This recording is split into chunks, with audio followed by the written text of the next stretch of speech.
High capacity. American Tourister. American Tourister is the brand name. Okay, and then what happens is, what was weird is that the zip goes behind this hinge, and this thing that keeps the two parts together. But this can easily be removed from inside. If you see, there's this hole, and there is this yeah, there is this actually this screw with a cap. So basically this can, once you remove this, you have better access to the zipper that got spoiled. Then you can actually slide the zipper into the zip line.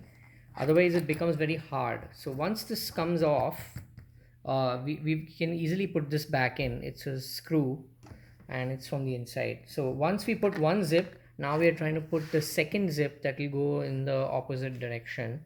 And You also want to say that this one didn't work, the other one worked. yeah, so when we tried this one on the top, it didn't work. The one that is below, that worked better to slide in the zip. So In other words, yes. this did not work. Yes. We had to push it from this guy. There's one here. Yeah, correct. This one was easier to push from here. Yes. We didn't use any fork. Yeah, we didn't use any fork because the fork was actually using up. away. Yeah, it was using the space that where the zip is supposed to go. So there's another video that shows how you can use a fork, but we didn't really use a fork. We couldn't use it. We couldn't use a fork.